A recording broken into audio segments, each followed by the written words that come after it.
O Final Level Cast está de volta para mais um episódio e... Peraí, gente, ai meu Deus do céu. Ai, que susto, eu pensei que fosse uma barata entrando aqui, mano. Meu Deus. Não, de novo. Meu Deus, cara, foi o bonequinho que caiu aqui, fez uma sombra, cara. Caraca, eu vou fazer de novo essa introdução, gente. Caraca, até gelei aqui agora. Eu deixava. Já faz parte, né, esse negócio da barata entrando aqui. É uma barata do Final Level Cast. Ela já é quase integrante do Final Level. A gente tinha que dar um nome pra essa barata, cara. Não, por favor, cara. Ela vai querer se sentir em casa. Vamos manter, né? A introdução começou assim, começou com o clima lá em cima, né? Fortes emoções. Como é que você tá, Coelho? Eu tô feliz, cara. Eu tava com saudade. A gente tem uns dias já que não gravava junto, mas tô feliz de estar aqui com vocês de novo. E tô feliz com a presença também da Mary. É o nome da barata, Ela Mary. chama Mary, a barata. Gostou? Ah, gostei. Gostei, tá bom. Eu achei bonitinho. O Dan não tá gostando nada dessa história. Não, eu tô um pouco naquele pós-susto, sabe? Que você ainda tá meio abobado, né? Tipo, eu já descobri que não é. Aí qualquer coisa que encosta no braço, assim, você já fica achando, né? Exatamente, sabe? E, cara, tipo, a minha mãe, ela sempre fala uma parada que é assim, quando você acha que você viu uma barata, você viu uma barata. Exatamente. É verdade. Pô, sua mãe também não ajuda, hein, Dan? Pois é. Não, mas ela tá 100% certa. Eu tenho muitos casos que comprovam isso. Sempre que você achar que você viu uma barata, você viu sim uma barata. Desculpa, Dan, mas é verdade. Agora eu vi que foi o bonequinho caindo ali, ele só fez a sombra na parede e eu quero acreditar que tá tudo bem.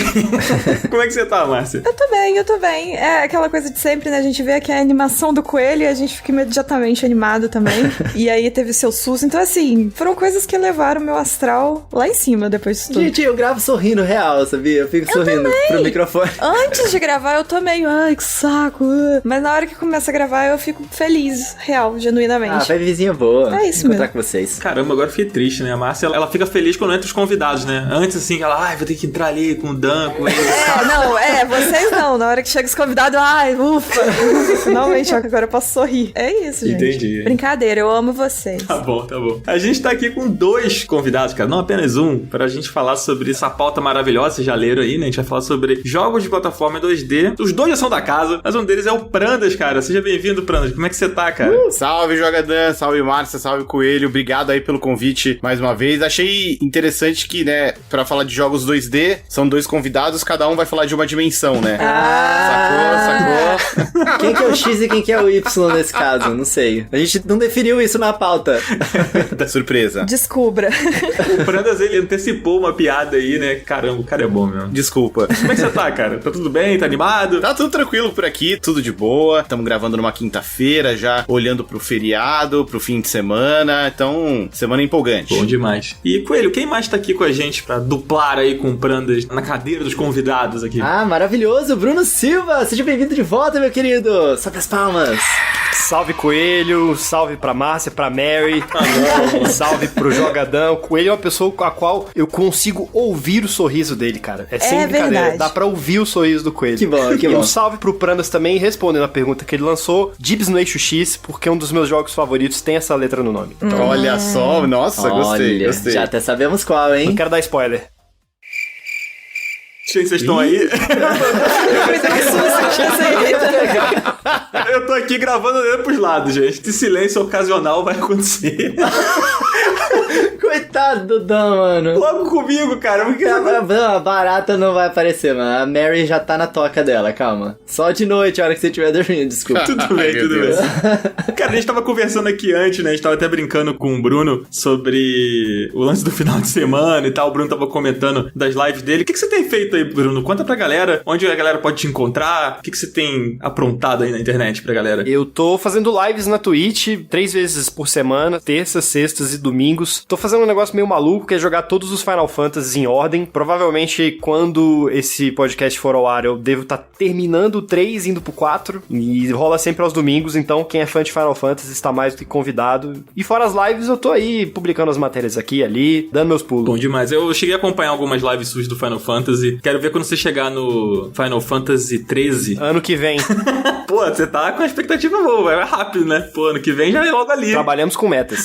Tá bom. Os caras são bravos. Rapidinho, só uma curiosidade aqui, resposta rápida pra gente não adentrar muito no assunto, mas eu quero saber. Vocês dois estão fazendo lives, né? Sim. Como tem sido essa mudança da Twitch? Foi boa ou ruim pra vocês? Só de curiosidade. Você quer começar, Prandas? Pode ser. Assim, eu venho fazendo regularmente, mas eu faço pouco, né? Eu faço uma live só por semana. Então, pra mim, o impacto não foi tão grande porque eu continuo tendo um público ali meio cativo. Dá pra ver uma diferença em termos de valores, né? Porque é legal ver mais pessoas se inscrevendo no canal e podendo usar os emotes, enfim, né? Entrar na comunidade. Mas em termos de faturamento também dá pra ver uma diferença. Mas pra mim, assim, o impacto não foi tão grande porque são lives mais caseiras, assim, menorzinhas, uma coisa ali mais de bairro, então tá mais tranquilo. Pra mim, eu comecei coisa de um mês, 2 meses antes dessa mudança dos preços, assim. Então, o efeito pra mim tem sido, num primeiro momento, positivo, porque eu tive um crescimento muito grande, assim, no número de apoiadores, justamente porque baixou o preço, né? Como a gente tem um público meio que compartilhado, né? As pessoas que assistem as minhas lives muito provavelmente vão assistir as lives do Prandas, ou as do PH, que faz também, da Jéssica, do próprio The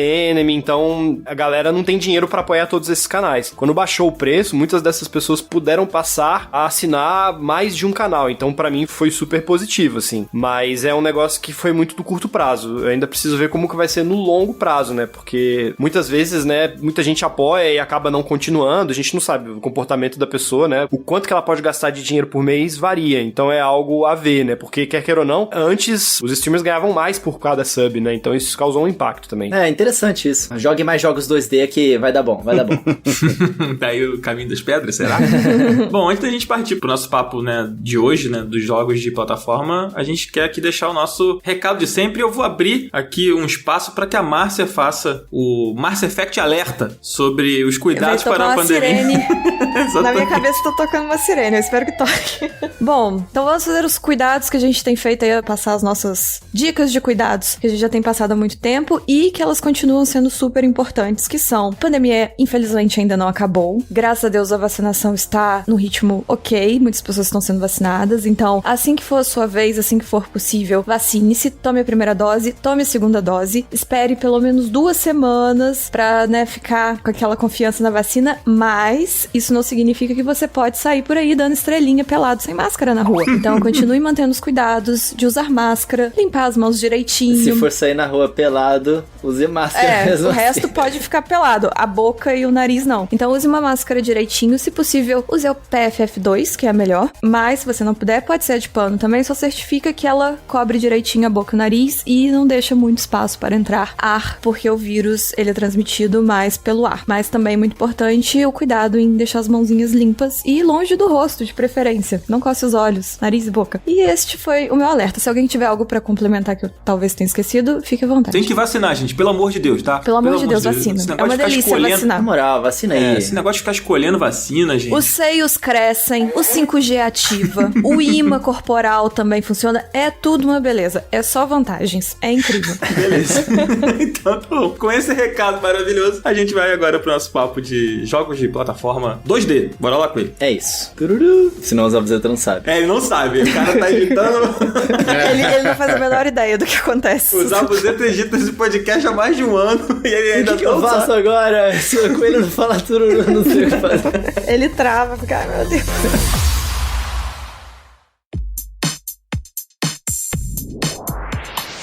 Adivinha só quem tá completando 10 aninhos de vida? É a Nuvem, galera! É, cara, nesse anuversário super especial, quem sai ganhando é a gente. E vocês também, né, pô? E olha só que beleza, serão vários games em promoção na Nuvem e você pode aproveitar para fazer um combo de desconto. Usando o nosso cupom exclusivo, você soma 10% de desconto na sua compra. E o nome do cupom é inacreditável. Gostoso demais. Tudo junto. Gostoso demais. Gostoso demais. Gostoso demais o nosso cupom. Tá esperando o quê? Acesse o link na descrição que tem uma listinha com 30 super jogos que nós indicamos dentro da promoção que tá rolando lá na Nuvem. Mas não dá mole não, voa lá que tem muita coisa mesmo no site pra te deixar nas nuvens. Então vai lá, vai.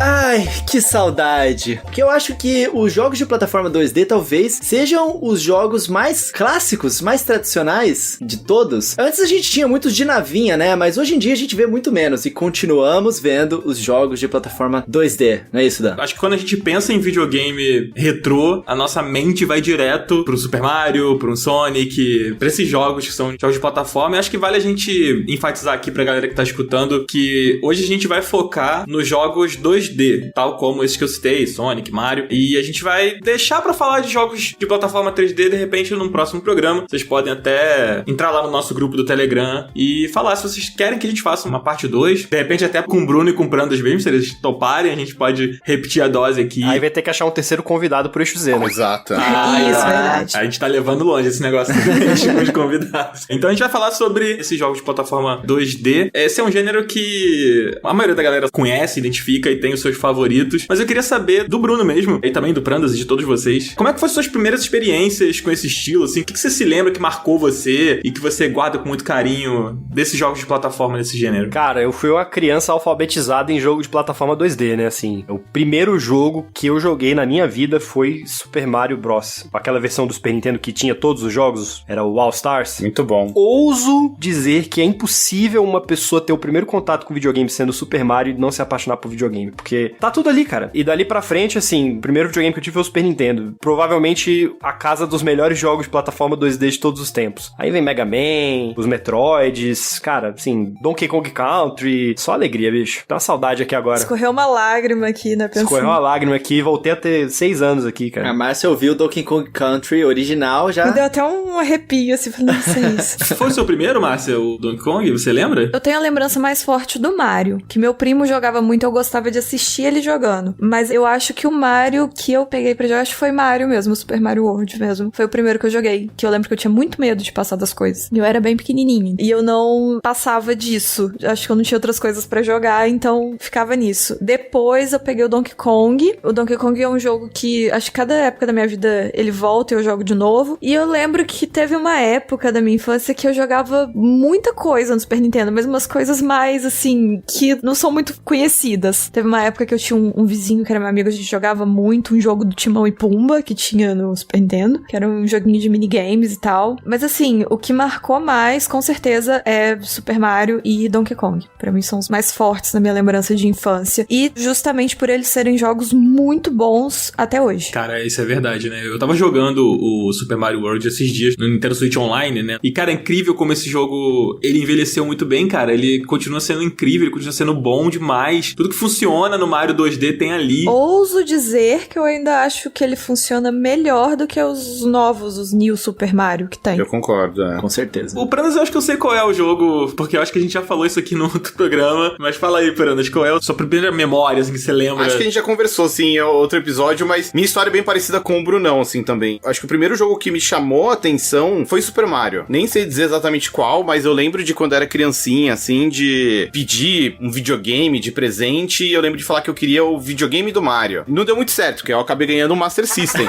Mas mesmo assim, aquela época forte da Tectoy, final dos anos 80, início dos anos 90 e tudo. Então, o primeiro jogo que eu realmente joguei, de fato, foi o Alex Kidd em Miracle World, porque ele vinha na memória do Master System 2, né? E assim, naquela época, a linguagem do videogame era o 2D, né? Você tinha algumas coisas meio malucas de 3D, mas parecia muito mais bugiganga do que exatamente uma tecnologia, né? Sei lá, tipo, o óculos 3D do Master System. Não era exatamente 3D, né? Mas no início dos anos 90, assim, quando eu comecei a jogar, tal qual o Brunão, o 2D era a linguagem do videogame. É verdade. É, exatamente. E assim, mesmo dentro do 2D, muitos desses videogames tentaram até mesmo simular o 3D, né? Sim. Mas realmente a indústria dos videogames explorou muito. O próprio gênero de plataforma 2D criou-se uma série de variações, né? Que temos até hoje e ainda fazem muito sucesso. E eu acho legal, Coelho, que é uma época, assim, de descoberta, né? De nascimento e amadurecimento dessa indústria dos videogames. E eu sinto que é legal que é uma época muito marcada pelas limitações e principalmente pela criatividade dos desenvolvedores em torno dessas limitações, né? Em contornar isso, né? Uhum. Sim, sei lá, quando a gente pega o primeiro Super Mario Bros. Aí que o Brunão citou, pô, uma das grandes novidades e inovações que o jogo trouxe é o fato de que a tela andava, né? Antes as telas eram estáticas, né? Você estava no jogo... É tipo Mega Man, né? Isso, tipo Mega Man. Era assim. Exato. Exato. Você ia caindo, o Mega Man parava no topo da tela, aí a tela andava pra baixo, aí ele continuava caindo. O Mario não, né? A tela anda junto com ele, né? E aí isso acaba inspirando um monte de gente. E tem o lance também dos sprites, né? A nuvem no céu é o mesmo sprite do arbusto no chão. Só que com outra cor, né? Outra coisa também. O Goomba é um cogumelo também. A música de várias coisas é tipo uma acelerada da outra, mas são as mesmas notas e tal. É muito doido isso mesmo. Isso é muito interessante, né? Tipo, como que a gente nem percebe, nem tem muito essa percepção, porque foi feito de uma forma muito boa. Com certeza. E é muito louco, porque, tipo, vou trazer novamente a analogia, assim, da coisa da língua, né? Cara, como é que os caras chegaram nessa conclusão, assim? É basicamente o jogo de plataforma 2D, eu sinto que ele meio que dá a base pra praticamente tudo que veio depois, nasceu dali, assim, foi construído dali. Eu sempre me paro e fico pensando, cara, como que eles chegaram nisso, assim? Qual foi o estalo que veio na cabeça de um Miyamoto da vida, que, tipo, não, pra fazer funcionar tem que ser desse jeito aqui, tem que ser o boneco aqui andando e a tela passando, assim, como que eles chegaram nisso, assim? E o maluco não era nem desenvolvedor de games, tá ligado? Exatamente. Ele fazia brinquedo, cara. Gente, eu acho que foi um processo natural. Assim, eu realmente não sinto que foi algo muito pensado, não. Acho que foi meio intuitivo, sabe? Se você for pegar o primeiro jogo e ir vendo a evolução, eu tô tentando lembrar um pouco disso, que meu TCC eu tive que fazer isso, sabe? Que, tipo, teve o Tennis for Two, que foi, acho que, o primeiro jogo, né, de certa forma, e já era essa visão lateral, porque era o que dava pra fazer. E aí, tipo, disso, a evolução mais intuitiva seria você desenhar numa folha de papel. Então, é meio que o jeito que a gente desenha mesmo. Eu acho que não foi algo muito pensado. Acho que foi algo só, tipo, naturalmente aconteceu. E aí, depois, o pessoal começou a, né, ver melhor como fazer o design das coisas pro jogador. Entender como funciona e a forma, né, que é mais intuitiva pro jogador, etc. Mas eu real acho que foi uma coisa bem intuitiva no início. Eu olho hoje, assim, o Donkey Kong, né? O primeirão lá, o do fliperama. E ali tem muito da premissa do jogo de plataforma que foi vindo depois, né? Era o Mario, e aí ele ia andando de lado, e ele ia subindo e tal. E você pensar que esse jogo é de 1981, assim, e que ali tinha muito dos conceitos que foi aproveitado mais pra frente, né? Eu acho muito impressionante, assim. Eu acho esse jogo um jogo muito impressionante pra você pensar no recorte histórico de onde ele tava, sabe? No fliperama e tal. E, putz, ali nasceu o Mario, sabe? Pô, o Donkey Kong. Eu acho que é uma combinação muito sortuda, até fortuita, assim, de é o que dava pra fazer, e um cara que enxergava um pouco fora da caixa. E não só ele, né? Assim, os anos 80 acho que teve muito isso em termos de game design, né? O Miyamoto, ele queria fazer um jogo do Popeye, né? No Donkey Kong. É, verdade. E a Nintendo não conseguiu a licença. E você ainda vê, né? Ali meio que os arquétipos, né? Do Popeye redesenhados. E aí tem aquelas histórias também já consagradas já. Por que o Mario usa boné? Putz, porque ia ser difícil desenhar o cabelo com pixels. Por que ele tem bigode? É a boca dele, né? O bigode. Acho que era o que dava pra fazer, então as limitações um pouco moldando a realidade. E o Miyamoto era um cara, ainda é, né? Porque ainda tá aí, mas eu sinto que ele é muito mais um artista, né? Do que exatamente um game designer, né? Ele tem essas... Antigamente a gente via mais essas excentricidades dele de, o Miyamoto agora tá fazendo jardinagem em casa, então parece que isso foi inspiração pro Pikmin. Né? O pessoal dentro da Nintendo, eles costumam dizer que o Miyamoto, ele tem um feeling do que vai ser divertido. É impressionante. Eu lembro em entrevistas, eu acho que era do Red comentando isso, falando que é impressionante. O cara, onde ele bota a mão, ele sabe o que vai ser divertido, o que não vai ser. Tanto que o título dele, hoje, não é diretor de nada, o nome dele é Creative Fellow, é o carinha criativo.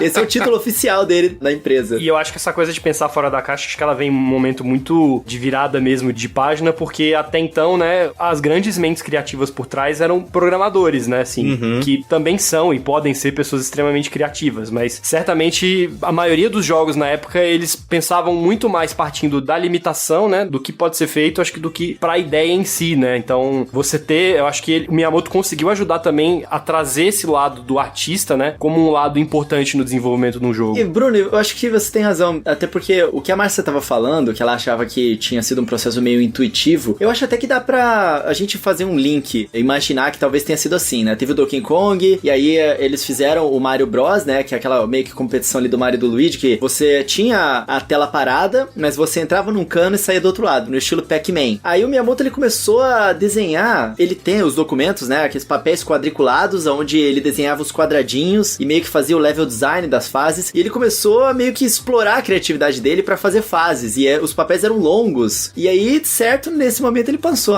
cara, eu quero fazer um personagem andar por esses lugares, o que dá pra fazer? Aí, a tela andando e seguindo o personagem, sei lá, cara, eu imagino que talvez mesmo tenha sido uma coisa meio fluida assim mesmo, né? Eu acredito que sim, e é muito curioso como, de certa forma, né, o David Crane, acho que ele pensava um pouco dessa maneira também, só que por uma outra perspectiva, né, no Pitfall, que é mais ou menos contemporâneo ali do primeiro Super Mario Bros, né. É muito interessante você ver cada um aproximando de um lado diferente esse mesmo desafio que você acabou de citar, né. O que eu acho mais interessante, assim, pra mim, o grande divisor de águas dos jogos de plataforma como um todo é porque quando a gente pensa, né, até no próprio Donkey Kong e outros jogos ali de fliperama, né, a progressão ela era muito mais ligada a placares, né, era uma coisa de repetição, assim, a fase geralmente era a mesma, o teu personagem, né, o que você controlava normalmente era um ponto meio fixo, as coisas vinham até você, ou era um tabuleiro, né, que tava ali representado na tela, e o progresso ele se dava por acúmulo de placar. E tanto o Pitfall quanto o Super Mario Bros, eles subvertem um pouco isso e trazem o progresso como de fato um progresso mais palpável, né, você vai avançando no cenário, você vai vendo coisas novas, você vai vendo, o personagem vai viajando pra lugares diferentes, então eu acho que isso também é muito interessante porque você adiciona ali uma primeira camada de narrativa nos jogos, que é ali o primeiro tijolinho pra construir o que vem depois, né? O Dan, você chegou a jogar o Pitfall, o originalzão ou não? Não, eu não joguei o Pitfall. Eu tive contato muito rápido com o Atari, assim. Minha mãe tinha um Atari em casa velho que não funcionava direito, assim. Então, foram sempre experiências muito frustrantes. Tanto que eu considero meu primeiro contato mesmo, assim, com videogame com o Alex Kidd, o mesmo que o Prandas. A minha história é bem parecida com a do Prandas, na verdade. O Prandas queria o Super Nintendo e ele ganhou o Master System. Eu queria o Mega Drive. E aí eu ganhei o Master System. Aí tá aí, criou-se um grande nintendista, hoje tatuado.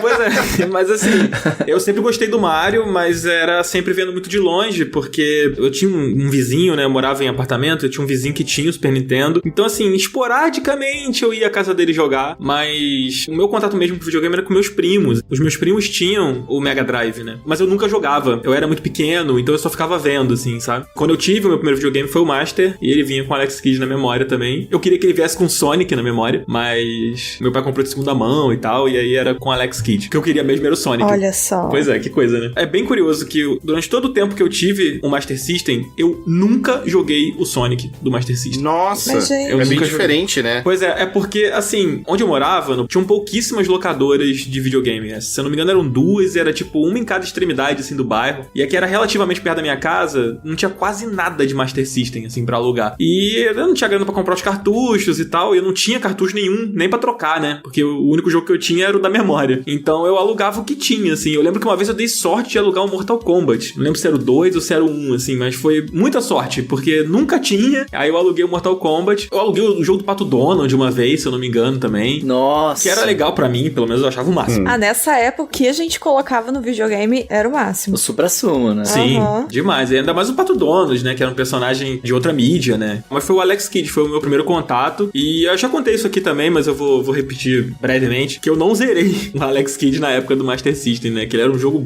bem difícil. E eu só fui zerar ele agora, jogando esse remake, né? Que saiu recentemente, que inclusive eu gostei bastante. Eu vi uma galera bem dividida, mas eu gostei bastante do jogo. Me diverti e zerei pela primeira vez, assim. Claro, né? Ele tem umas coisas pra facilitar ali a nossa vida, né?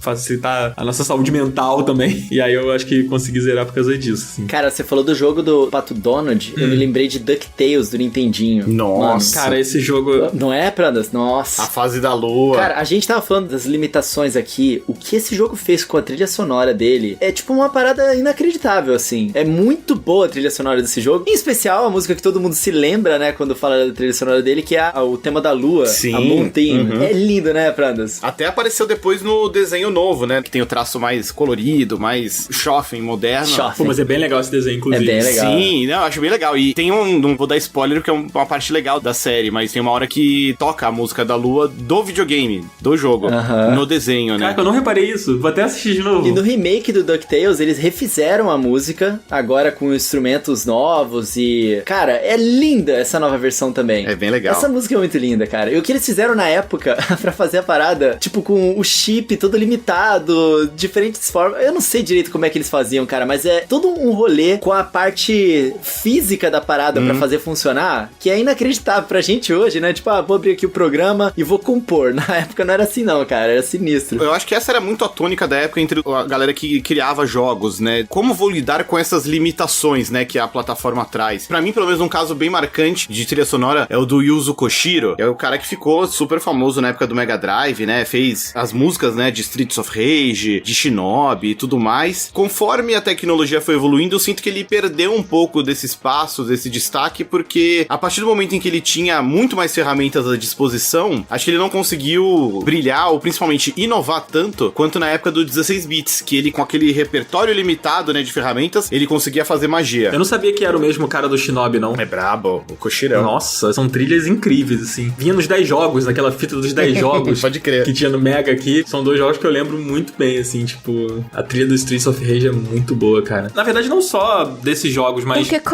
Donkey Kong. Sim. Obrigado, Marcos. Eu ia falar agora, gente. Eu tava aqui me coçando já. Gente, é inacreditável. A trilha de Donkey Kong, cara... Às vezes eu tô trabalhando aqui, aí eu abro no YouTube, tipo... Relaxing Playlist, não sei o que lá, Donkey Kong. E aí tem, tipo...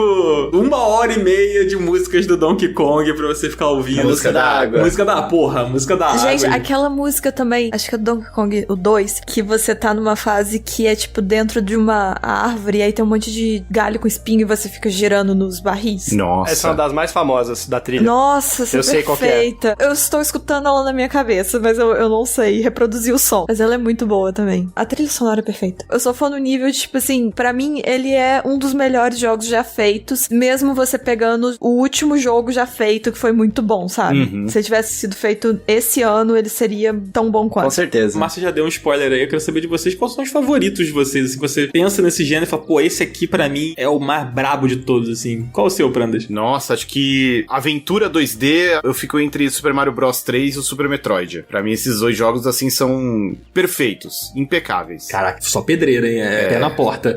A gente gravou um programa aqui sobre Metroidvania, né? Inclusive, o título que foi do Cardoso que sugeriu, que é Metroidvania é gostoso demais, o nome do episódio. Recomendo aí pra galera que não escutou. E a gente falou bastante sobre Super Metroid, sobre outros títulos, e que a gente tava falando sobre as limitações, né, do side-scrolling e etc. E é incrível como no Metroidvania, né, e no Super Metroid mesmo, ou no Castlevania, eles expandem de uma forma, assim, né, que, tipo, não tem a troca de fases, né, é simplesmente uma super fase gigante que você vai abrindo os atalhos e ou você vai subindo, ou você vai descendo, ou indo mais pro lado, e não tem a coisa de trocar pra fase 1, fase 2, fase 3, né, tudo emendado, assim, você pensar que isso foi feito lá atrás, né, na época que foi feito Super Metroid e tal, é muito impressionante, né, cara? Sim, sim. Eu gosto muito, né, dos Metroidvanias, assim. E uma parada que eu acho legal que eles trazem, que foi uma inovação dos jogos de aventura 2D, até o Brunão falou um pouco, eles trazem uma narrativa, né? Por mais que, eventualmente, né, os desenvolvedores começaram a colocar filminho no começo, filminho entre as fases, diálogos e tudo mais, acho que os jogos de aventura 2D, eles têm algo que é muito inerente do videogame, que é colocar você como o agente da ação, né? Então, você jogar aquele jogo, você está ali escrevendo a sua história, né? O Mario Bros é muito isso, né? Ele explora, né, os cenários, os campos, ele enfrenta os inimigos, ele ganha poder, perde poder, entra no castelo, vai pra água, e você não precisa de um filminho ou de uma caixa de texto falando que, o Mario foi pro castelo. Não, você é o Mario indo pro castelo. E eu acho que os Metroidvanias levam isso pra um outro patamar, na medida em que, como não é uma experiência totalmente linear, você tem que explorar, tem que aprender, mesmo dentro daquele universo limitado, você cria uma narrativa única. Acho que por isso que é tão mágico você se perder em um jogo de Metroidvania, porque é um momento em que fica muito claro que você é o protagonista, você é o agente da história, né? Você tem que fazer as coisas acontecerem. Eu acho que isso é muito legal, né? O videogame, ele traz essa coisa da interatividade e coloca você pra escrever a história enquanto você está jogando. Isso é muito maneiro mesmo. Eu reforço também que no Metroidvania tinha também a coisa do backtracking, né? Que, sei lá, num jogo do Sonic, por exemplo, você não precisava, você podia voltar, mas você não precisava, sabe? O jogo te empurrava pra frente, o Mario também, o próprio Alex Kidd. Alex Kidd acho que você não tem nem como voltar, na verdade. Só né? vai, A tela não deixa, né? No Metroid, por exemplo, você tinha que voltar, né? O jogo fazia com que você voltasse, porque naquela parte que você passou, agora tava diferente, porque você ia poder acessar uma área que antes você não conseguia, né? Então, novamente, olhando pra uma época, né, desses jogos, que era uma época com muitas limitações, eu acho que eles fizeram uma parada muito impressionante, assim. Mas e você, Coelho? Qual o seu favorito, cara? Ou seus favoritos? Sei que você não vai falar um só. Cara, o Prandas, ele tomou meu lugar aqui. Super Mario Bros 3 é incrível. É porque ele me marcou muito quando eu era pequeno, né? Eu já contei aqui que meus irmãos, eles tinham o Super Nintendo, mas o meu videogame era o Nintendinho. Então eu jogava o joguinho velhinho lá e eu me amarrava, porque aquilo ali era o incrível pra mim. E o que eu mais joguei foi justamente o Super Mario Bros 3, né? E cara, depois que eu joguei o Super Mario, do Super Nintendo, Super Mario World, eu acho que eu já joguei e rejoguei aquele jogo tantas vezes, e ele é perfeito, e até hoje, eu acho que eu conseguiria fechar ele de novo, sabendo onde que estão as paradas escondidas e tal. É um jogo que é mágico, porque você tem a parte inicial ali, né, que você vai pra esquerda e tem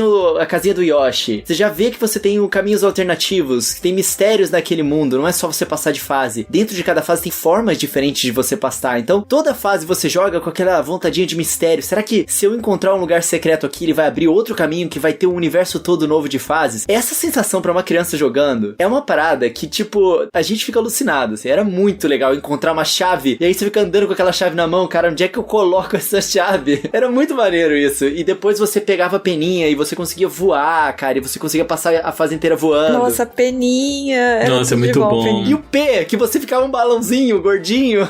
Lembra disso? Nossa, eu odiava esse. Até hoje eu acho que eu não consigo controlar o Mario com o balãozinho. Não, e é muito legal que você abre os mundos secretos também, né? E quando você chega no final do jogo, que você vai lá pra aquela parte dos Yoshis, que tem os Yoshis coloridos. Caraca, é muita coisa, é muito... Nossa, eu lembro o mais legal de quando eu era criança, que eu ficava assistindo meu primo jogar, e era por isso que eu gostava muito de assistir ele jogar, porque ele era, tipo, o primo que é bom em videogame. E aí, ele sabia todos os segredos, todas as coisas. Então eu ficava assistindo ele jogando Mario, e aí ele jogava fazendo passagem secreta, pegando o Yoshi colorido, a fase do nada abria um caminho que ia pra baixo, pegava a chavinha, passava por cima, não sei o que lá, e eu achava aquilo tão fantástico. Tipo assim, até hoje eu acho fantástico, mas quando criança você acha mais fantástico ainda. É, não. Muito legal esses segredinhos do jogo, deixa ele muito mais interessante também. Era muito legal, cara. E esse jogo é cheio dessas coisinhas, né? E vocês estão falando, tipo, o Dan falando, aquela parte lá do Secreto da Estrela, que tipo, a música vem aos ouvidos, cara. Você parece que volta no tempo mesmo, né? Esse jogo, eu acho que marcou a vida de muitas pessoas, e ele continua sendo o meu jogo 2D, talvez o meu jogo 2D de plataforma favorito, assim, quando eu penso em clássicos, né? Quando eu penso nos jogos atualmente, eu já penso... Não vou entrar nesse assunto não, tá, Márcia? Mas eu penso em outro jogo.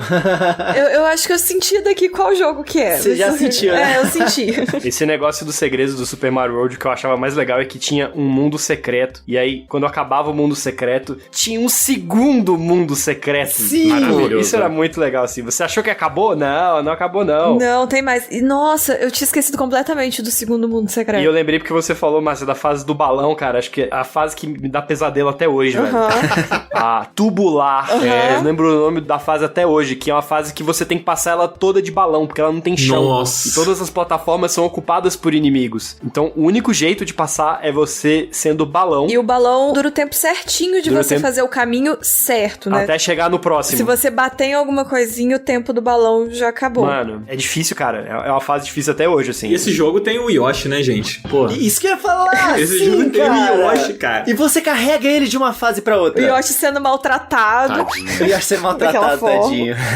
Vocês não ficam revoltados quando vocês estão jogando o New Super Mario Bros. E você não carrega o Yoshi de uma fase pra outra? Eu acho isso um absurdo. É um absurdo. Eu acho que talvez isso daí é o Yoshi se vingando, sabe? Tipo assim, você não jogava, então agora eu não vou com você também, Vou não. embora. Você pensa que eu esqueci, né? Você pensa que eu esqueci? Não, esqueci. Demorou só 5 jogos depois, mas eu não esqueci. Ele tem problemas de confiança, gente. Eu também, coitado, tadinho. Eu ficava triste que a gente deixava ele quando era fase de castelo ou de fantasma. Aí ele ficava na portinha. Eu ficava tipo assim, ele deve ter medo. Sei lá.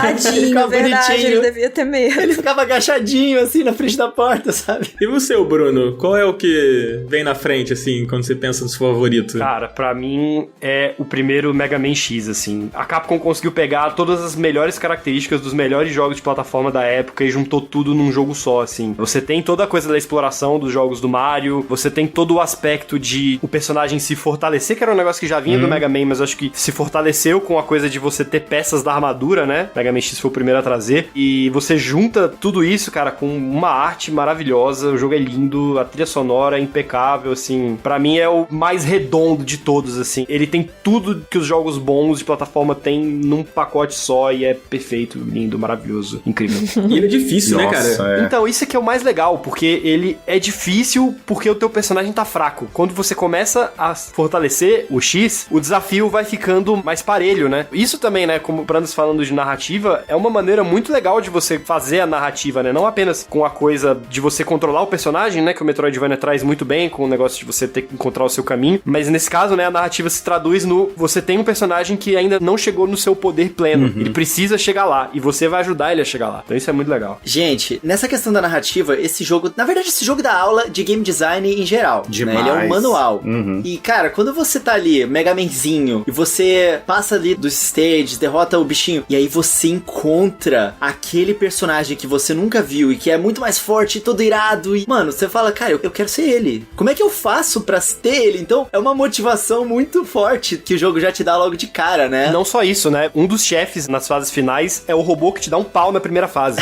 Então, tá aí o arco narrativo completo, né? Você não é forte o suficiente no começo pra vencer ele, você ganha essa força e você consegue no final. Exatamente, é muito legal, cara. Esse negócio do game design que eu tava falando, também, né? Tipo, assim como o primeiro Mario continua sendo um manual também de como você ensinar o jogador a jogar sem precisar falar uma palavra, esse jogo tem tudo isso, né? Até o fato de você aprender a deslizar na parede ali, que o jogo ali meio que te taca num buraco e te força a encostar na parede quando você tá caindo, e você imediatamente saca que você pode fazer isso, eu acho genial, cara. Esse jogo realmente é especial, assim, dentre os jogos de plataforma e ação. Saudade, Mega Man, inclusive. Eu peguei a coletânea aí no Switch e não joguei ainda. O famoso backlog aí.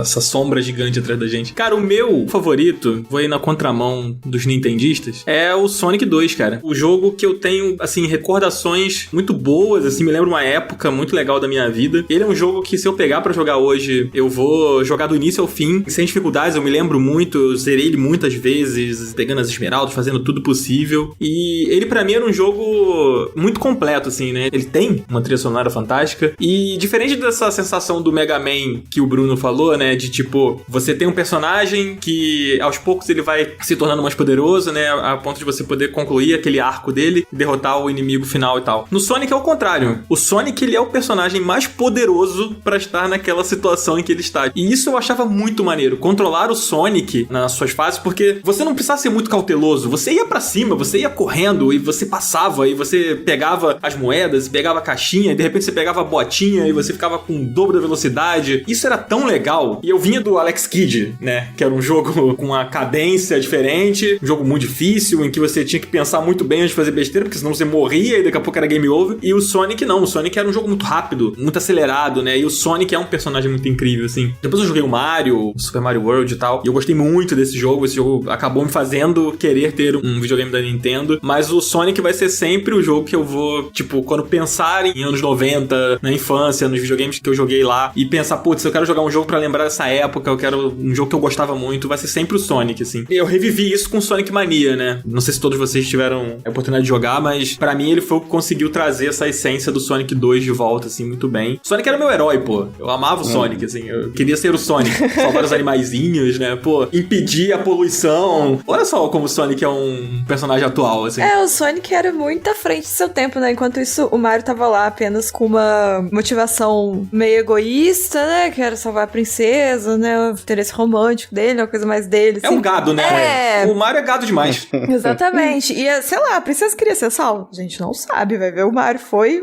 nem era isso tudo. E o Sonic não. O Sonic tinha o pé no chão. Ele queria coisas para o bem maior. Salvar os animais, né? Pô. Exato. Isso é verdade. Eu não vou dizer que o Sonic é melhor que o Mario ou não, porque nem eu tenho essa resposta, assim, sabe? Porque você não quer apanhar, né? É isso. É. Essa era uma discussão muito nos recreios das escolas, né? Na minha época, assim, pelo menos, assim.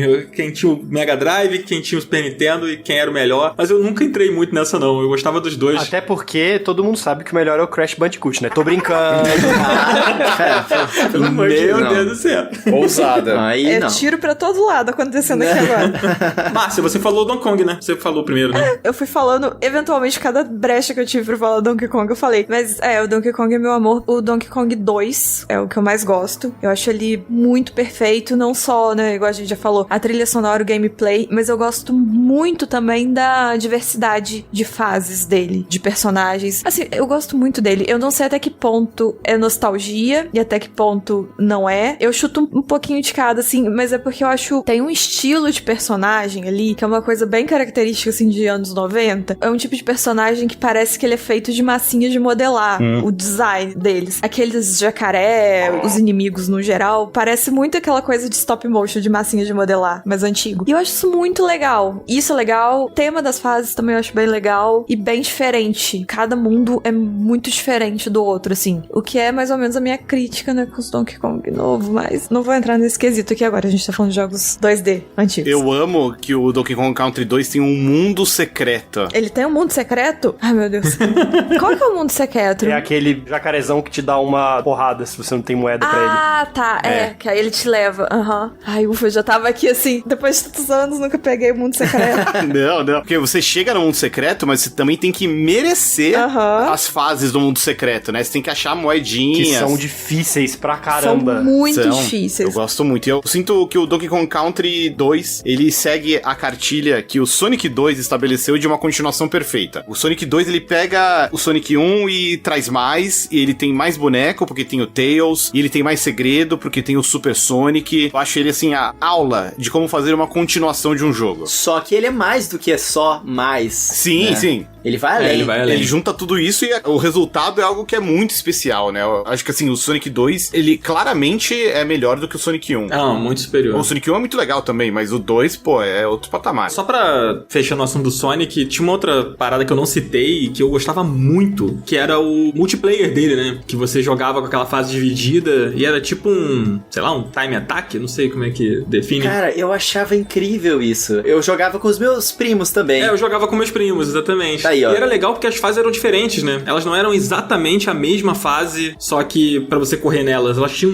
uma diferençazinha ou outra ali. Ah, é? É, elas tinham uma diferença. Caraca, eu não sabia disso não. Sim, e era muito legal, cara. Eram 4 fases, se eu não me engano, né? E era muito maneiro, cara. Nossa, era o jogo, assim, dos primos, quando a gente reunia e tal. Tinha a opção de você controlar o Tails, né? Que era um pouco limitado, mas você podia. E tinha esse modo pra 2 mesmo, que era muito legal. E era uma disputa, né? Tipo, quem vencia mais fases, aí se empatasse, acho que tinha aquele minigame que era naquele túnel, né? Que virava meio um 3Dzão ali. O Sonic e o Tails, você ia de um lado pro outro pegar as moedinhas e fugir das bombas, né? É, aquilo lá era muito doido mesmo. Era bem diferente das outras coisas que, pelo menos eu tava acostumado a jogar na época, né? Entrava nessas fases aí. Sim. Era uma loucura, né? Caraca, essas bolinhas agora, que negócio é esse? O jeito de se movimentar, tudo diferente.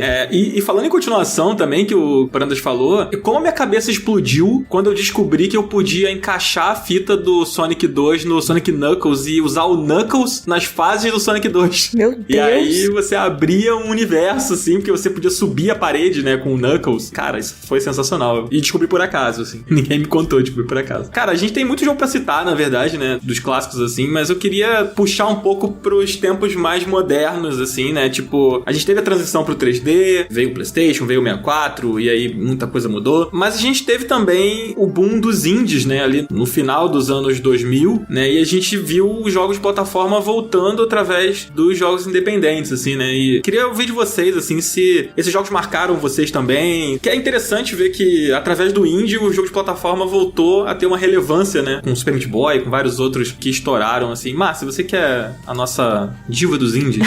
Nossa, ai, muito obrigada. Me marcou muito, inclusive eu boto a culpa de eu voltar a jogar videogame nos indies, principalmente nas plataformas, que eu tive, acho que em algum episódio eu já falei isso, eu tive um hiato aí que eu não joguei nada, e aí quando eu voltei, que eu tive um Xbox e tal, e os jogos eu gostava, mas não era aquela coisa ainda, e quando eu peguei o Super Meat Boy e o Fez foi o que me marcou mais, foi o jogo que eu joguei e falei assim, pronto, eu achei o tipo de coisa que eu gosto de jogar. E aí eu vi que são os indies de preferência plataforma 2D. Assim, o Fez é uma plataforma com muito puzzle, né? Mas ele entra um pouquinho nisso. Mas acho que o Super Meat Boy também é um que marcou bastante. E depois vi um pouco mais recente pra, né, Celeste, não tem como não falar de Celeste. E é tanta coisa. Eu acho que os que eu mais gosto são os plataformas mesmo, é meu estilo preferido. Celeste entra no nosso bingo aqui, né, do Final Level Cast.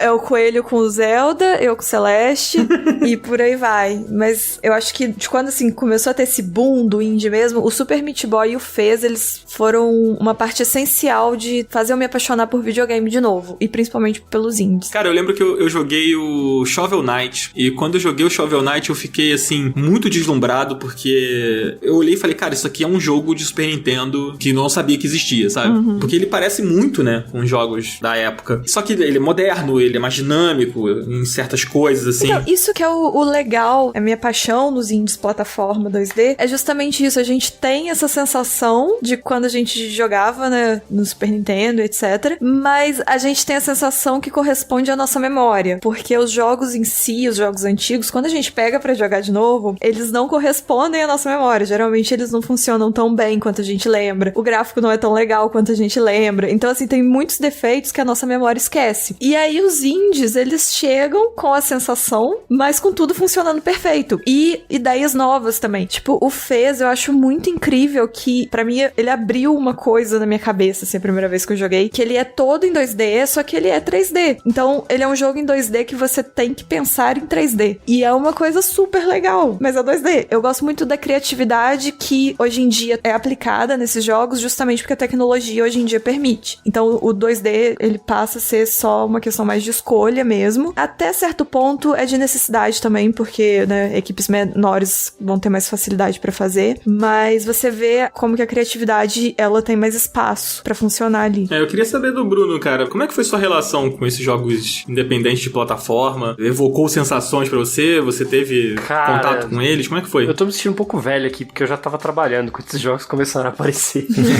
Mas eu acho muito legal, assim, porque voltando um pouco, né, pra aquele papo do jogo de plataforma ser a base, né, da linguagem dos jogos. É justamente nos jogos independentes que a gente vê essa criatividade se manifestar, assim, de uma forma tão bonita, né, tão inusitada e tão progressista, no sentido de realmente você mostrar, olha o que dá pra fazer com videogames, né? E eu não consigo parar de pensar que é muito porque justamente os jogos de plataforma 2D foram jogos nos quais a maioria dessas pessoas tiveram o primeiro contato com videogame, né? Então, eu me lembro muito do Braid, que foi um dos primeiros, né? Foi um dos jogos que puxou essa onda de jogos indie aí mais no mainstream. E, cara, imagina um jogo Super Mario que dá pra rebobinar o jogo. E é um negócio super simples, mas ao mesmo tempo, cara, muda completamente. É revolucionário. E aí a gente leva pro próprio Fest também, a gente leva pra Limbo, a gente leva pra Super Meat Boy. Eu acho que ajuda a mostrar um pouco como que esse gênero de plataforma 2D, ele é inesgotável justamente porque ele é a base. Com ele dá pra você fazer muita coisa legal. E esse é um pensamento que eu tenho desde aquela época, assim. Me surpreende muito, assim, como é cíclico, né? Essa coisa da criatividade. E a gente ter esse movimento de jogos independentes ganhando muita força justamente partindo de um jogo de plataforma 2D.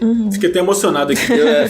Eu quase chorei aqui. Mas eu vou falar de outro jogo que me faz ainda chorar até hoje, que já tem uns bons anos aí desde que foi lançado, mas que ele pega esse gênero de plataforma, que a gente chama de plataforma 2D, e coloca ele no Metroidvania, e é um dos jogos recentes, assim, de plataforma 2D que, caraca, cara, é inacreditável, assim. Claro que eu tô falando de Ori and the Blind Forest e a continuação Ori and the Will of the Wisps. Cara, é uma experiência jogar esses jogos hoje em dia também, né? Porque eles elevam, assim, a plataforma 2D, colocam o Metroidvania, vários elementos de ação ali, e colocam uma narrativa que é contada de uma forma tão emocionante, que envolve os visuais, os personagens, eles são feitos pra um deles você quer proteger, o outro você quer só dar um abraço, falar obrigado. Só de você olhar pro personagem, você já evoca esses sentimentos em você. A música do jogo, ela é toda pensada assim também. E cara, o platforming desse jogo é uma delícia. Ele tem essa essência da plataforma 2D, que a gente pega os clássicos e continua amando hoje em dia. O Ori tem isso, e é muito bom, né, cara? Eu gosto muito de Ori, eu não joguei o 2. Nossa, Dan. Só joguei o iniciozinho, assim. Cara, ele se encaixa nesse lance da continuação perfeita que a gente tava falando. Ele se encaixa. Ori and the Will of the Wisps. Os dois são jogos incríveis, mas eu acho que a gente tem que jogar eles em sequência. Você primeiro joga o primeiro, depois você joga o segundo. Ainda mais que não é que a mecânica muda, mas você vê que colocaram mais coisa, né? Tipo assim, eles deram uma lapidadinha mais de complementar as coisas e etc. E aí eu tenho a sensação que se você jogar o 2 pra depois pegar um, você vai sentir uma travada em relação. Ele consegue ser ainda mais fluido, né? Então assim, eu não tenho a lembrança tão boa, porque o primeiro eu joguei quando saiu e eu nunca mais joguei de novo. E aí eu peguei pra jogar o 2 quando o 2 saiu. Então assim, eu não consigo fazer essa comparação tão boa, né? Porque tem um espaço de tempo muito grande. Mas eu lembro que quando eu peguei pra jogar o 2, eu senti que ele era um jogo maior em todos os sentidos da palavra. Ele realmente ele é mais extenso, as fases também são maiores, em questão de quantidade de coisa que você pode fazer e de você pegar as mecânicas de novo, ele é maior. Eu acho que você fazer o caminho inverso não vai ser uma experiência tão boa pra você aproveitar o primeiro. Eu concordo. Eu joguei os dois bem próximos, assim, porque eles foram lançados no Nintendo Switch, né? Eu joguei direto no Xbox. A distância entre um lançamento e outro no Switch foi pequena, então a comparação fica bem mais clara. Eu entendo exatamente o que você tá dizendo. Cara, é muito bom. E eu acho que o Ori, como o Bruno falou, né? Os indies, eles acabaram bebendo da plataforma pra, tipo, fazer tudo que eles fizeram. E eu acho que o Ori, ele só existiu por causa desses jogos independentes de plataforma que trouxeram a plataforma como uma coisa mais relevante e tal. E a gente passou a jogar jogos como Limbo, como Celeste, Shovel Knight, tem o Spelunk também. E você, Prandas, como é essa sua relação com os jogos independentes, esse retorno dos jogos de plataforma? Assim, a gente tá falando mais recente, né? Mas, assim, já tem um tempinho, mas assim, nos últimos 10 anos, vamos botar assim. Cara, eu gosto muito, assim, dos jogos indie, acho que eles são muito importantes pra esse movimento de resgate, né, dos jogos 2D. E acho curioso até como tem um certo resgate da filosofia lá da época dos anos 80 que a gente tava comentando, né? No final do dia, assim, muitos desenvolvedores indies optam por uma mecânica 2D porque é o que dá pra fazer. É algo que é mais simples, mas que traz um potencial muito grande. grande. A gente já comentou aqui, de vários que eu admiro demais, né? O Celeste, os que trouxeram de volta os Metroidvania, né? Como o Hollow Knight, especialmente. Mas tem um que eu gosto sempre de destacar nesse tipo de debate, que é o Axiom Verge, que recentemente ganhou uma continuação, né? O Axiom Verge 2. Que ele é um jogo que foi feito por um cara ao longo de anos, é meio que um trabalho de amor, assim. Putz, ele é um Metroid, assim, melhor que o Metroid em muitos aspectos, e eu acho legal como em certo ponto da jornada do primeiro game, ele começa a se apropriar da linguagem da época, dos anos 80, assim, de uma tal maneira que ele usa até o que a gente aprendeu a ver como bugs nos jogos antigos, né? Como, sei lá, umas letrinhas aparecendo do nada, ou sprite que pisca, coisa assim. Isso vira um elemento de jogo, né? Eu acho uma narrativa muito elegante, muito arrojada, além de ser um Metroidvania realmente muito bom. O 2 leva as coisas por um outro caminho, eu acho ele muito bom também, mas o primeiro, o Axiom Verge, eu acho uma coisa, assim, especial. Quem nunca teve a oportunidade de jogar, recomendo fortemente. Eu ia dizer, o primeiro ele teve um impacto maior. Foi. Eu acho que ele começa melhor também. O 2 ele enrola um pouquinho pra começar gostoso mesmo, igual o Axiom Verge eu achei. Ele tem um outro ritmo, né? Eu gostei, assim, eu tava muito ansioso por ele, eu gostei bastante. Foi diferente do que eu tava esperando, do que eu tava imaginando, mas acho que o problema, na real, até, Coelho, é que entre o Axiom Verge 1 e 2, tem esse joguinho chamado Hollow Knight. É verdade. Inclusive, o Ori que a gente tava falando, quando você joga o 2, você vê o Hollow Knight Sim. muito ali. Os broches, né, que você equipa. Totalmente, o combate com espada. Eu acho que o Hollow Knight, ele vai ser uma pedrinha no sapato aí do Metroid Dread, cara. Eu consigo ver ele, tipo, não vou dizer nem um divisor de águas, mas ele tem um marco na linha do tempo dos Metroidvanias. Porque a maioria dos jogos, se você prestar atenção, a maioria dos jogos que saíram depois de Hollow Knight faz alguma coisa que quando você joga, você lembra do Hollow Knight. Total. E antes não tinha isso. Tipo, você pega outros Metroidvania de antes e não tem essa coisa. O exemplo bom disso é o Ori. O Ori 1 e o Ori 2. É basicamente o mesmo jogo, mas você vê a influência do Hollow Knight no segundo. Demais. Com certeza. E é interessante a gente ver isso, Márcia, como, por exemplo, Metroid Dread tá saindo agora e a gente pensa, caraca, é um jogo da Nintendo, ele tem uma responsabilidade com o Metroidvania, né? Eles têm que fazer um jogo muito bom porque tiveram muitos Metroidvanias bons. O Hollow Knight, ele também foi tão influente em vários jogos, seja indies ou não, que o 2, né, o Silk Song, a gente tá na expectativa há muitos anos desse jogo, a galera, né, que gosta muito de Hollow Knight tá esperando isso há muitos anos, e eu acredito que ele não lançou ainda também porque os desenvolvedores querem que seja perfeito, porque eu acho que mesmo como jogo indie, ele também carrega essa responsabilidade, digamos assim, né, pressão em cima dos desenvolvedores, coitados. Suave essa pressãozinha aí. Suave, de leve. Cara, o mais incrível é que o Hollow Knight, cara, ele é um jogo que, putz, no Nintendo Switch ele custa, sei lá, R$25. Cara. Absurdo. E é incrível porque, tipo assim, ele se manteve nesse preço desde sempre. Sim.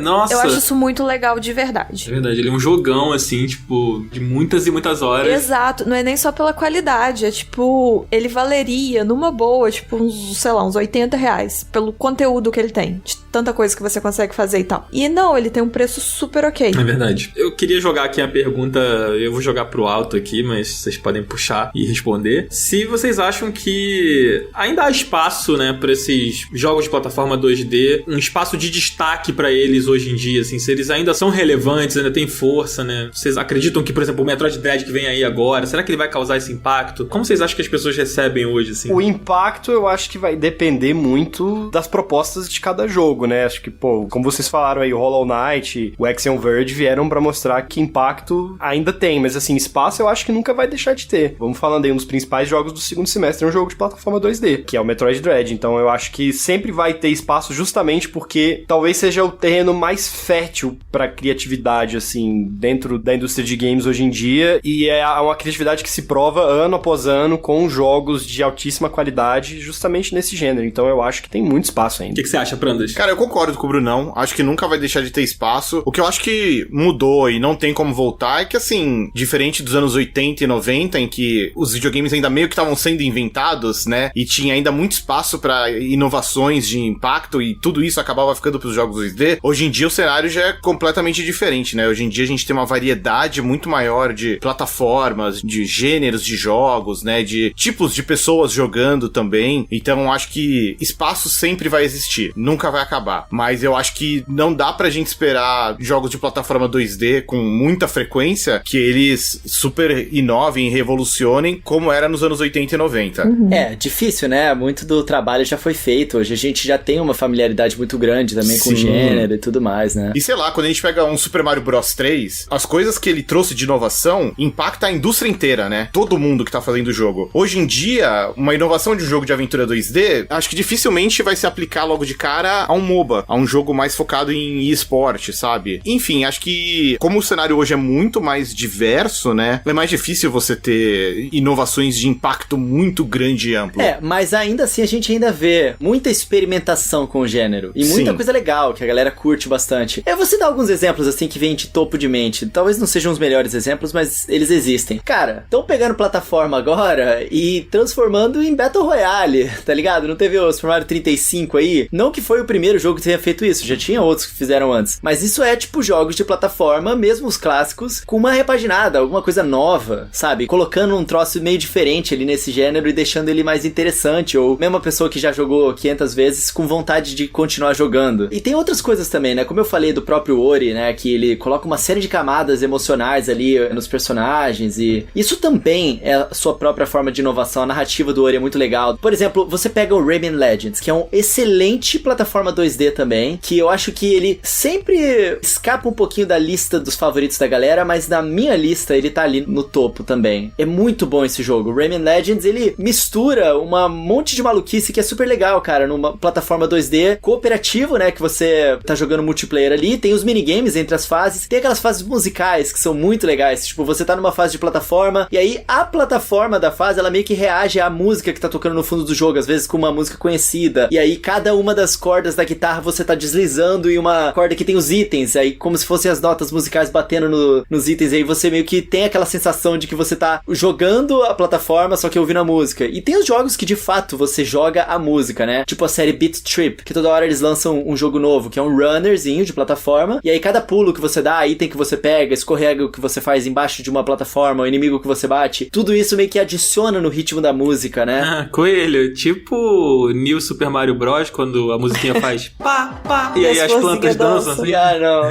eu cansei disso aí já, mano. Eu sei, eu só quis te irritar. Ai, por quê? Eu tava tão empolgado.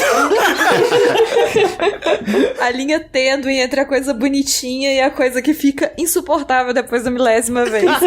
Exatamente. Eu acho que não vai ser inovação, assim, né? Foi como o Brandas falou. Inovação é difícil, né? Mas é um terreno muito fértil pra que coisas muito diferentes apareçam, assim, né? Tipo, e utilizando de mecânicas que a gente já conhece, o Hollow Knight, ele é um excelente exemplo. Ele é uma coletânea de boas ideias que a gente já viu e que ele executa de forma impressionante, assim, né? Não, porque às vezes a inovação nem é algo nunca visto. Tipo o Hollow Knight mesmo. Ele tem coisas ali que diversos jogos já fizeram, não é nada que a gente nunca viu, mas às vezes seja a combinação das coisas nunca foi feita dessa forma, muitas vezes nunca foi feita de uma forma tão boa. E isso também entra na inovação. Então assim, eu acho que a gente esperar sempre que apareça um jogo que vai trazer coisas que, né, aquela coisa que ninguém nunca viu, é algo muito novo, muito criativo, isso é muito difícil de acontecer com muita constância. Mas de eventualmente sair um jogo que ou trouxe uma coisa realmente completamente nova, ou fez uma combinação que deu muito certo e poucas coisas fizeram, ou fez muito bem feito, porque às vezes até o básico muito bem feito já é uma coisa muito diferente. Isso eu acho que tem campo pra muita coisa aparecer. É verdade, é verdade. Não precisa, né, inovar em tudo tanto assim também. Às vezes fazer muito bem feito já é muito bom. Exatamente. Às vezes a gente quer jogar mais do mesmo, sabe? Só que com outra roupa. Sabe um joguinho de plataforma que inovou, sei lá, de uma forma muito legal? Ele é basicamente um jogo de plataforma que o seu objetivo é chegar até o final da fase. É você fazer um speedrun. Então tem uma série de plataformas difíceis, assim, que você tem que ir passando, só que você faz isso competindo com outros jogadores. Chama speedrunners. E aí você tem uma cordinha que você taca no teto também e que te ajuda, e você pode jogar essa cordinha também na pessoa que tá na sua frente pra puxar ela pra trás. E é caótico. O design das plataformas das fases é inteligente pra deixar divertido e caótico, e é um jogo, cara, diferente. E é do gênero 2D platforming também. Aí, ó. Speedrun. Dá pra fazer diversas coisas. Tem muito espaço ainda. Tem muito jogo aqui que a gente poderia citar, né? Tem o Cuphead, cara, que é um jogo, porra, lindíssimo e tal, muito legal também. Que a sessão de plataforma é a pior parte do jogo, mas beleza. Você não gosta, Todo mundo né? reclamou que, ai meu Deus, eu sou chefão, muito difícil, e aí as fases são piores que os chefão. Foi feito pra isso, né? Não era pra Não, ter isso, verdade. né? não era, mas o povo reclamou, é o famoso caso de cuidado com o que você deseja. Desculpa, gente, não falo mais nada, tá bom, Cuphead, tá bom, é uma merda, ok, gente? chat, ouvintes, ó, é horrível. Coitados, os ouvintes vão bater em você porque você falou isso. Ó, se quiser reclamar do Dan, já sabe, @Ricardo Nautilus. Exatamente.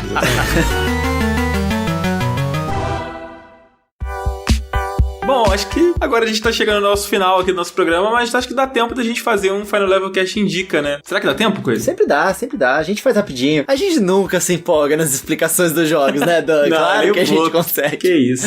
Então vamos fazer uma indicação aí. Bruno, começa com você, cara. O que você tem jogado aí que você quer indicar pra galera? Ou, sei lá, que você quer alertar a galera pra não jogar porque é ruim? Não sei, fica à vontade, cara. Faça seu. Cara, eu tô num momento que eu tô basicamente fazendo live pra jogar videogame, né? Assim, eu só tenho jogado nos momentos que eu estou fazendo live. Então eu vou indicar um RPG que foi um cara que assiste a live que mandou, né? Tem um negócio lá na Twitch que você pode juntar pontos do canal e aí você pode gastar com algumas coisas. E aí eu botei lá pra recomendar e ele me recomendou esse jogo, eu tô gostando muito, que chama Ys-8. É um RPG japonês da Falcon. Ele saiu pra PS Vita e depois eles remasterizaram no PS4. Volta e meia tá em promoção na PSN. O adjetivo que eu gosto de usar pra caracterizar esse jogo é honesto, cara. Ele tem um combate muito legal, ele tem umas sidequests bacanas, a história é envolvente, ele tem um monte de coisinha pequena pra você fazer no jogo, tipo pesca, vários itens diferentes, dá pra você melhorar suas armas. Muito, muito, muito divertido, cara. Eu tô gostando bastante desse jogo. É aquele que é YS? YS.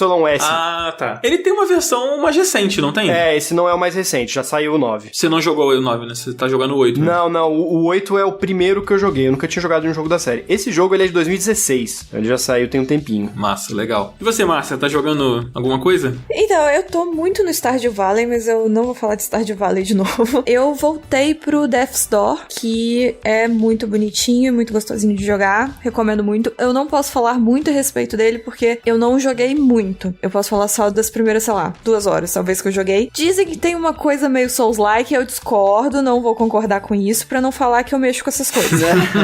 Mas ele é muito fofinho, eu estou gostando muito, eu acho gostosinho. O combate é gostoso, os personagens são muito interessantes, o mundo e a visão é bem legal. Eu recomendo o Death's Door e desrecomendo 12 Minutes. Quero fazer esse adendo aqui, que acho que teve algum episódio que o Cardoso recomendou e tava todo mundo animado, e eu desrecomendo um pouco 12 Minutes, que eu achei prometeu coisas além e aí teve coisas que não foi muito legal. Eu tô com você nessa, cara. É. Então não vou nem jogar, eu ia jogar, não vou mais. Amigo, assim, se você tiver um Game Pass... Não, Márcia, você desrecomendou, não vou Não, mais. eu real desrecomendo, porque eu tava muito no hype. E foi um jogo que me decepcionou muito. E pra um jogo que eu tô hypada, me decepcionado, precisa de muito. Então, assim, eu não chego a desrecomendar totalmente, porque ele tem coisas interessantes de você ver, experienciar. Que seria, tipo, na primeira meia hora de jogo. Da primeira meia hora pra frente, eu senti que foi só ladeira abaixo. Então, assim, eu não recomendo comprar este jogo, porque eu acho que não vale a pena. Jogue apenas os 12 minutos iniciais. Exatamente. O jogo já te avisa no título, a gente que não percebeu. A gente é muito burro, né? Pô.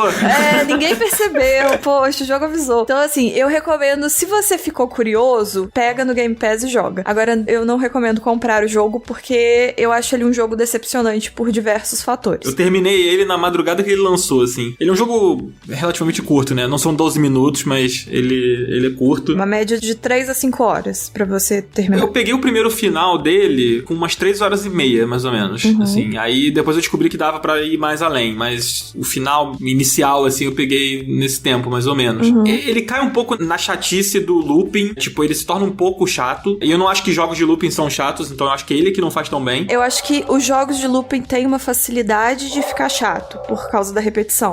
E ele cai nisso. Ele cai, exatamente. Mas eu acho que o pior é que ele tem umas... problemas reais. Umas decisões de roteiro ali, sabe? Umas coisas que são de muito mau gosto. E eu acho que é o tipo de coisa que eu estou batendo nessa tecla, quem me segue no Twitter deve ter visto, porque eu tô batendo nessa tecla que, infelizmente, a gente, né, mexe com criação de conteúdo, principalmente de jogos, a gente tem muito problema de falar de algumas coisas, justamente pra não dar spoiler. E isso cai um pouco, só que eu acho um pouco errado a gente não dar o nome. Então, assim, eu acho um tanto quanto problemático a forma como ele trata alguns temas sérios, que é, tipo, basicamente violência contra a mulher, de forma muito leviana e como item de gameplay, sem nenhum propósito além de simplesmente causar um choque, ser violento e, tipo, e só. Isso me incomoda muito no jogo, e aí quando junta todas as coisas, entra nessa não recomendação. Eu concordo, isso me incomodou bastante, assim. Depois que eu terminei terminei de digerir principalmente, assim, sabe? Que eu olhei pra trás, assim, caramba. E assim, eu não quero ficar falando muito nisso, porque eu acho que é um tema muito extenso e que se você começa a falar, você vai falando muito. Mas eu acho ruim justamente isso, porque o jogo faz de uma forma tão banal e tão natural que você demora pra perceber o que exatamente que tá te incomodando no jogo. E aí chega uma hora que a ficha cai e você fica, putz. Foi exatamente assim comigo. Mas enfim. Desrecomendado 12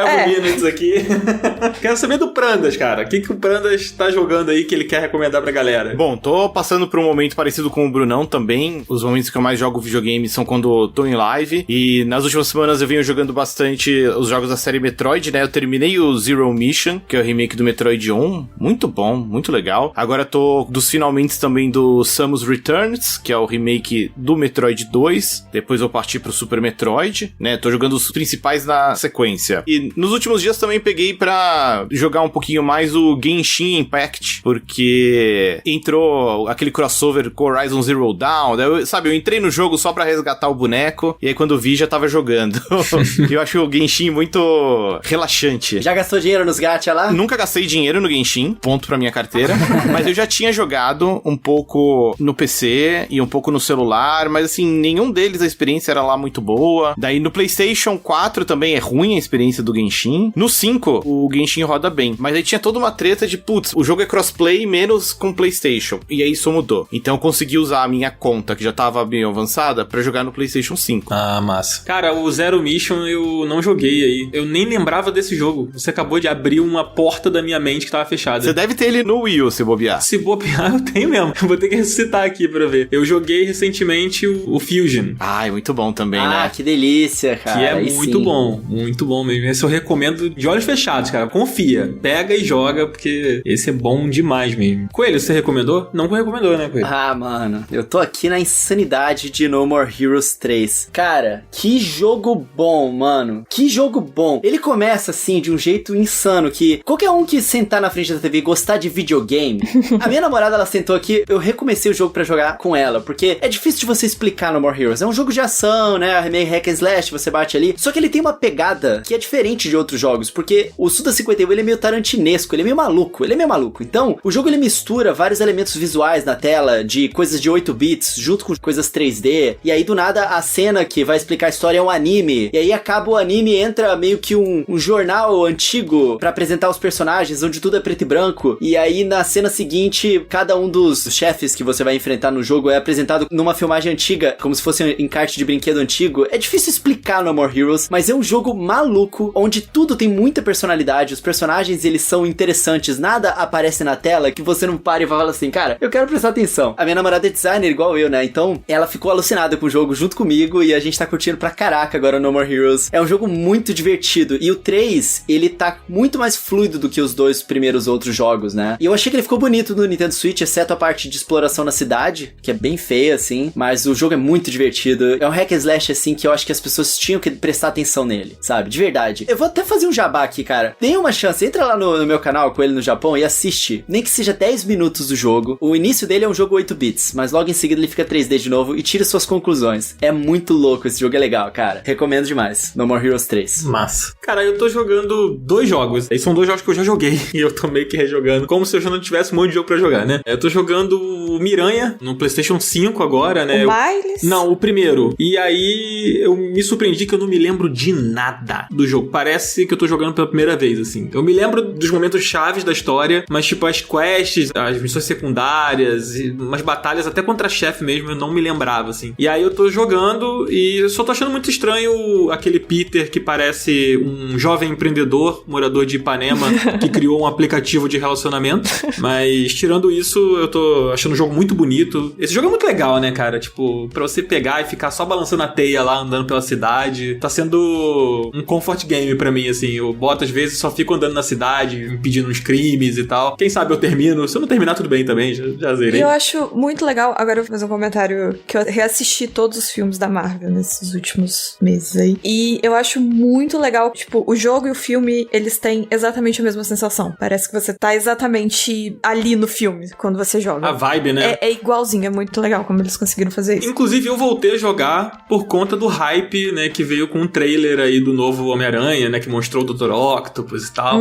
Eu vi o trailer e no mesmo dia eu falei, putz, acho que eu vou baixar o Homem-Aranha de novo. Eu entrei na mesma vibe de vocês, mas com filmes do Homem-Aranha antigos. Eu tô doida pra assistir. Eu vi os do Sanheim, eu vi o 2 dia desses, cara, eu tô muito nessa vibe também. Que curioso como o trailer despertou isso em todo mundo. É demais, cara, o hype. Gente, eu tô me sentindo até meio envergonhada de quão hypada eu tô pra ver os 3 Homem-Aranhas no mesmo filme. Porque eu super estou nem aí pros 2 primeiros Homem-Aranha. Eu não gosto deles, real. Você diz desses novos agora, né? Do Tom Holland. Não. Os do Tobey Maguire. Eu não gosto do Tobey Maguire e do Andrew Garfield. Eu não gosto do filme, não é nem eles. Eu acho que o filme tem aquela vibe de filme de super-herói que tinha antes da Marvel, que era uma coisa meio sem saber o que fazer, né? Anos 2000 também, que não era lá muito bem feita as coisas. E aí eu nunca gostei na época. Eu quero reassistir agora justamente pra ver qual vai ser a minha percepção. Porque eu gosto muito do Homem-Aranha do Tom Holland. Eu gosto muito dele. E aí, mesmo eu não gostando dos outros 2, eu fiquei, tipo assim, muito hypada pra ver os 3 juntos. Eu não sei nem explicar. E eu tô até ligeiramente envergonhada de quão hypada eu fiquei. Eu não esperava isso de mim. Tá bom, tá liberado, o hype tá liberado. Tô super liberada, mas tem uma parte de mim, sabe? Que eu fico assim, gente, não é pra tanto. Mas eu tô nesse nível. Bom demais. Mas aí eu tô jogando. É complicado você jogar o remaster, né? Você tem que ter a versão Ultimate do Miles Morales. Então, pra eu descobrir isso, foi mó rolê, porque o remaster, ele é tipo um código que vem na versão física, né? Ou se você faz o upgrade pra versão Ultimate, ou se você comprou a versão Ultimate, você pode baixar a remasterização do primeiro Spider-Man, e ela não vende por fora do Miles Morales, assim. Você não entra na Store e tá lá. Então, você tem que ter o Miles para acessar por dentro dele. E aí, eu achava que o Miles Morales era Ultimate, não era. E aí, no fim das contas, eu tive que comprar o upgrade pra versão Ultimate, mas eu tinha um crédito na PSN lá e acabei comprando, assim. Mas tô gostando de jogar. O outro jogo que eu tô jogando é o Mario Rabbids, o primeiro lá, que o 2 até porque não saiu. Tô rejogando ele no Switch. Todo dia antes de dormir eu entro lá, jogo um pouquinho. E tá sendo muito legal, eu gosto muito desse jogo. Acho que ele é muito subestimado pelas pessoas e vale a experiência. Tô gostando bastante de jogar de novo. Outra, problema de memória ajudando aí, né? Parece que eu tô jogando um jogo novo. Lembro muito pouco. É ótimo ter memória ruim pra rejogar jogos e reassistir filmes. Exatamente. Eu gosto disso pra séries. Eu frequentemente reassisto séries, assim, que eu gosto muito e eu nunca lembro de nada. Eu acho maravilhoso isso. É bom, só é ruim pra boleto, né? Eu esqueço do boleto, às vezes, aí de pagar, não é legal, não. Aí mas... não é bom, não. Eu tô particularmente ansioso pra chegar nesse momento com os Final Fantasy, porque eu não joguei os primeiros, né? Do 1 ao 3 eu não tinha jogado ainda. Então daqui a pouco eu vou começar a chegar nos jogos que eu já joguei, mas faz muito tempo que eu não jogo, então eu tô ansioso pra isso aí. Essa sensação aí que vocês estão falando. Não, vai ser bom, vai ser bom. Vamos descobrir se você tá com problema de memória ou não, né? Vamos ver. Exatamente. Bom demais, gente. Bom, agora a gente vai encerrando esse Final Level Cast muito maneiro, cara, que a gente fez aqui. Queria agradecer muito a presença do Bruno e do Prandas, cara. Vocês são sempre muito bem-vindos. Voltem sempre. E quem sabe a gente não faz a parte 2 aí com plataforma 3D com vocês. Bruno, deixa suas redes pra galera poder te seguir, onde tá seu trampo e etc. E obrigado, cara. Cara, sempre que vocês quiserem, só chamar. É sempre um prazer. Muito feliz de estar aqui com vocês, batendo esse papo, que é sempre bacana, sempre gostoso. E pra quem quiser acompanhar meu trampo aí, é twitch.tv/BrunoFreaks, é o Bruno Free, X no final. As outras redes também é tudo Bruno Freaks, Twitter, Instagram. Mas dá um gás lá na Twitch, fortalece lá o rolê. Lives todas terças, sextas e domingos. Terças e sextas de noite, domingos período da tarde. Bom demais. E você, Prandas, deixa aí também suas redes pra galera poder seguir, acompanhar seu trabalho. E valeu, cara, por colar aí mais uma vez. Foi muito legal o papo. Pô, em primeiro lugar, agradecer aí pelo convite mais uma vez. Sempre bom participar aqui do papo no Final Level. E a galera pode me encontrar no Twitter, no @cprandone. Também, mesmo nome lá na Twitch. Tenho feito live todas as segundas-feiras. Tô jogando aí todos os Metroid. E a ideia é emendar até o Metroid Dread. Só o fino. Nossa, cara, bom demais, hein, Prandas? Que jornada. Só nostalgia. Você já tá em qual? Eu tô terminando o Metroid 2. Ah, entendi. Depois você conta se jogar em sequência, assim, cansa um pouco o formato, ou se tá sendo gostoso jogar em sequência, Ai, assim. acho que ajuda o fato de que, assim, tanto um quanto o 2 eu tô jogando os remakes, né, que já são mais moderninhos. Mas aí eu tô animado que agora eu vou pro Super Metroid, né, que é, pô, Super Metroid é especial. Nossa. Vamos encerrar, Coelho? É nóis, né, Danzito? Pô, você foi gostoso desse episódio, né, Dan? Bom demais. Cara, bom demais. E a galera sempre pode encontrar a gente aqui no Final Level Cast, quartas-feiras, às 10 horas da manhã. Na semana passada atrasou um pouquinho, mas quarta-feira, 10 horas da manhã, quase nunca atrasamos. Acho que foi 2 vezes só, no máximo, que a gente 2 atrasou. vezes, né? Acho que foi. É. Pô, Coelho, fica aí lembrando que Não. atrasou, pô, a gente nunca atrasa, você fica falando como você, pô, Gente, a galera cobra, ué. é verdade. Fazer o quê? é verdade. O pessoal bota despertador no celular, acorda cedo,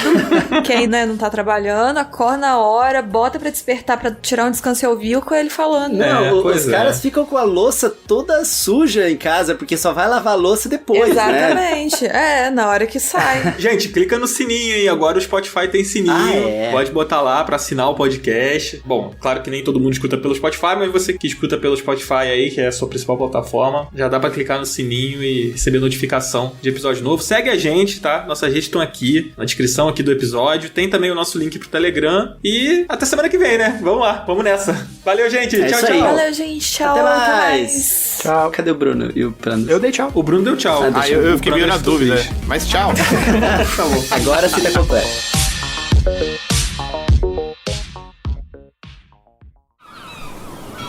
Este podcast foi editado pela Maremoto.